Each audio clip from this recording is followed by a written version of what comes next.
पूरे यूरोप में सबसे ज्यादा अमेरिकी सैनिक जर्मनी में हैं। पिछले साल यहां 38,600 अमेरिकी सैनिक तैनात थे। यूरोप में अमेरिकी सेना के 7 ठिकाने हैं, जिनमें से 5 जर्मनी में हैं, एक बेल्जियम और एक इटली में।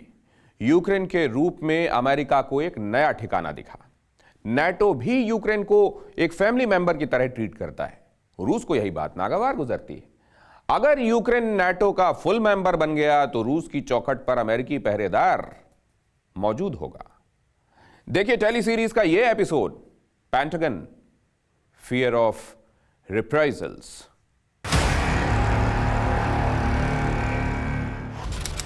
9 जुलाई 2021, बाल्टिक सागर।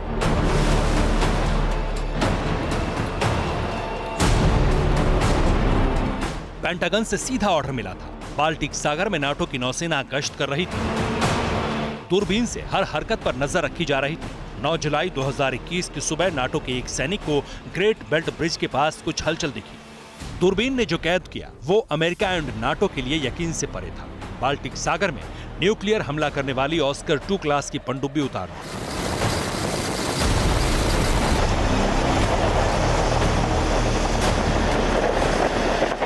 इससे पहले तक रूस बाल्टिक में डीजल इलेक्ट्रिक सबमरीन उतारता था। ये पहली बार था जब ऑस्कर 2 क्लास की ओरेल K-266 पनडुब्बी बाल्टिक में घूम रही थी।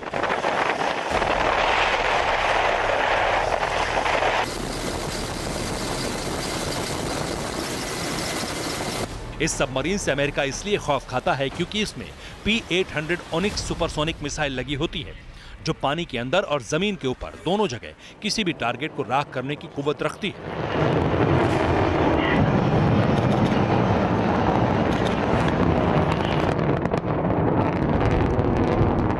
ओरेल K-266 का तोड़ अमेरिका खोज पाता, उससे पहले पुतिन के ऑर्डर पर रूस ने एक और धमाका कर दिया। अक्टूबर 2021 में रूस ने पहली बार एक परमाणु पनडुब्बी से मिसाइल दागी।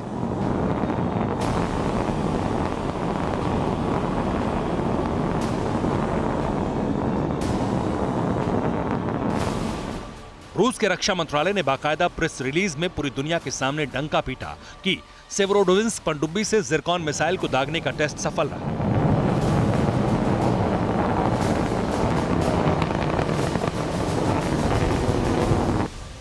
जिरकॉन हाइपरसोनिक मिसाइल आवाज की गति से भी 9 गुना तेज है। 1000 किलोमीटर की रेंज में ये मिसाइल कहीं भी महाविनाश ला सकती है।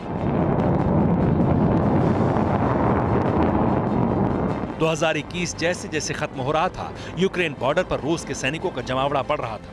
अब यूक्रेन की उम्मीद सिर्फ एक थी, पेंटागन, अमेरिकी रक्षा मंत्रालय का हेडक्वार्टर।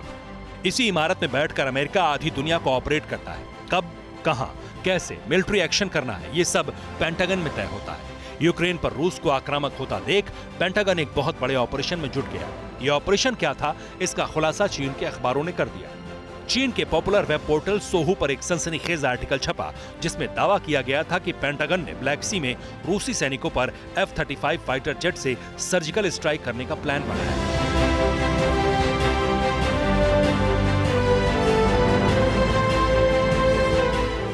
सर्जिकल स्ट्राइक यानी रूस में घुसकर अमेरिकी एक्शन। चीन के दावे में कितना दम था, ये प्रमाण के साथ अभी नहीं कहा जा सकता, लेकिन इतना जरूर है कि रूस ने यूक्रेन बॉर्डर पर अपना upgraded air defence system S-300 MP2 तैनात कर दिया था। S-300 MP2 यानी किसी भी आसमानी खतरे के खिलाफ मुंहतोड़ जवाब देने की गारंटी।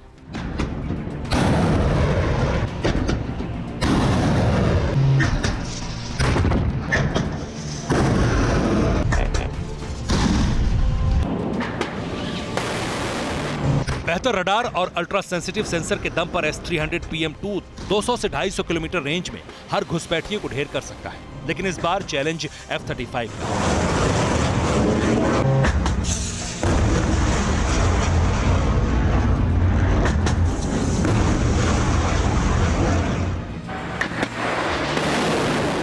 दिसंबर 2006 से लेकर आज तक F-35 जहां भी गया वहां जीत कर ही लौटा। अब आपको यूक्रेन संकट पर सबसे ताजा अपडेट देते हैं।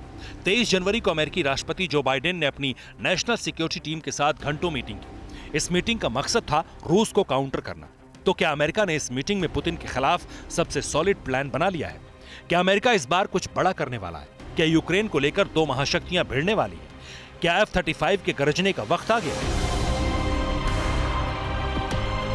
जवाब कुछ भी हो, सच यह है कि पुतिन आर्मी हर हालात के लिए तैयार है, क्योंकि यूक्रेन से कम पुतिन को कुछ भी मंजूर नहीं है।